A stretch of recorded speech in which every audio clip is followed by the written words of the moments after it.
I think of home, I think of a place where there's love overflowing. I wish I was home, I wish I was back there with the things I've been knowing,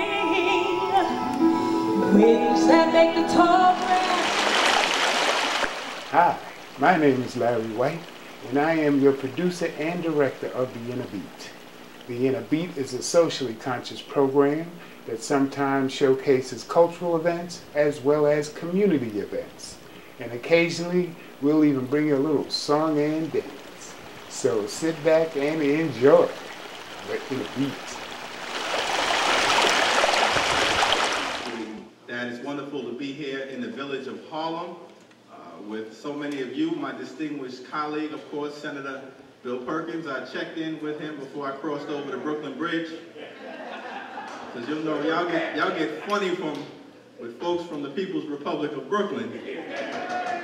But he said he'd give me an evening pass above 125th Street. But I enjoy working with him. He's such a powerful brother. And of course, it's so wonderful to be here with so many people who care about the education of our children. And we are in a very difficult crisis moment right now as it relates to our children with this system of mayoral control that we have over their education, which has turned into mayoral dictatorship. Now, Senator Perkins and I weren't in the legislature when mayoral control was first authorized in 2002.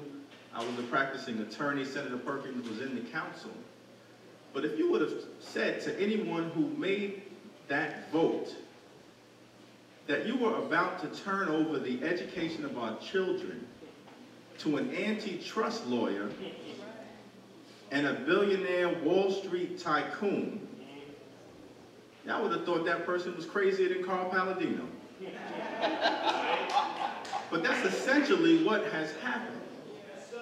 And now we have a mayor who's so arrogant. And I was fascinated about a month and a half ago to hear that his fellow billionaire, Rupert Murdoch, snitched on him.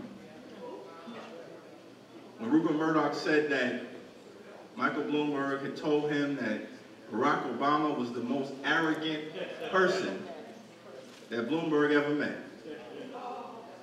Now think about that. This is a mayor who's not known for his humility. I mean, there must be no mirrors in Gracie Mansion.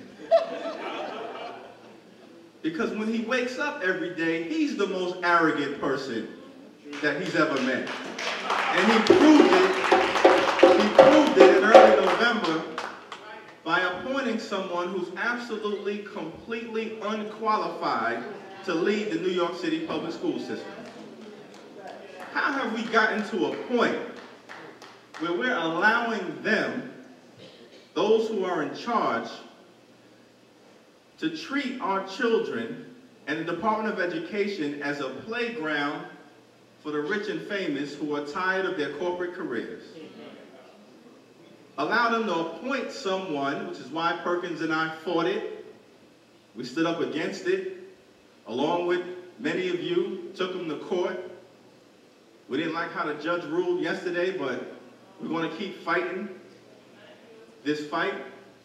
How can we allow them to appoint someone who has experience not with educating children, but with selecting models for a magazine cover,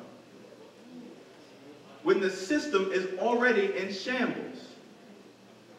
When the black male graduation rate is hovering around 25 to 30%.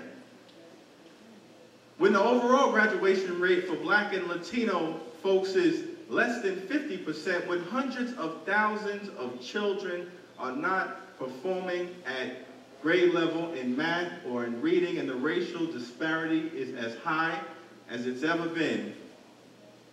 That's the fight that we're in. If we don't do all that we can to ensure that we provide our children with a first-rate education that adequately prepares them for the challenges of the 21st century, then we're at risk of dooming them to life sentences of disadvantage and despair.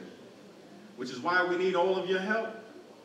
And when folks like Perkins and I or others stand up against this system, what we find when they've tried to cut hundreds of millions of dollars out of the system for the education of New York City public school students, predominantly black and Latino, they say when we stand up against it that we're standing up to protect a special interest. But I know a special interest when I see one. The banking industry, that's a special interest. How can it be that these financial firms help plunge this economy through their reckless behavior into the worst economic crisis since the Great Depression?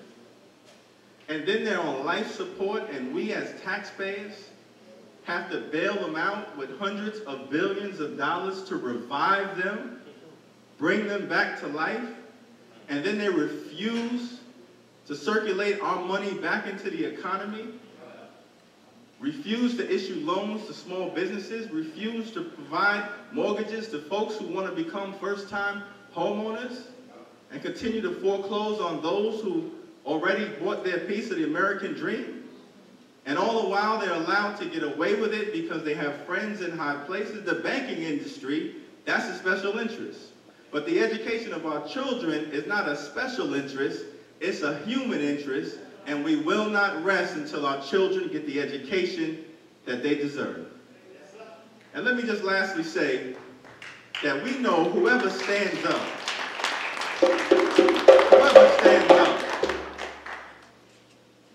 Dr. Jeffries knows, and Dr. Sanford knows, and so many folks in this room know that when you stand up on behalf of the education of our children, or on behalf of some interest in the community, at some point you may be attacked. And so that's why this Kwanzaa celebration, and let me just focus on that principle of unity, is so important. Because when the attacks come, we need folks to stick with us. Yes, sir. Stick with us.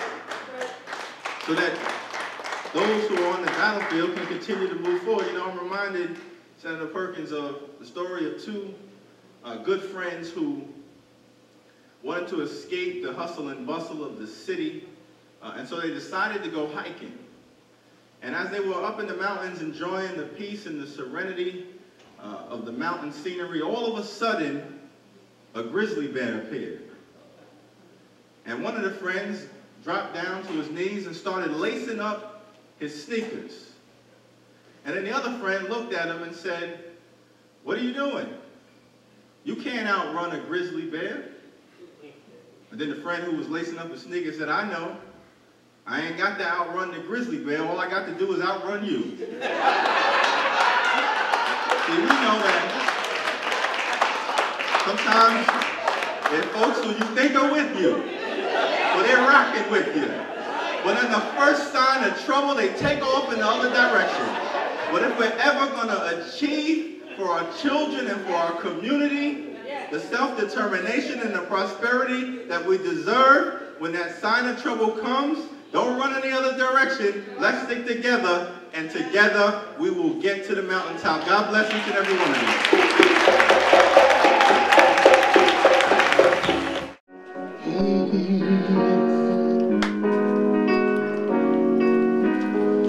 Wake up, everybody, no more sleeping in bed.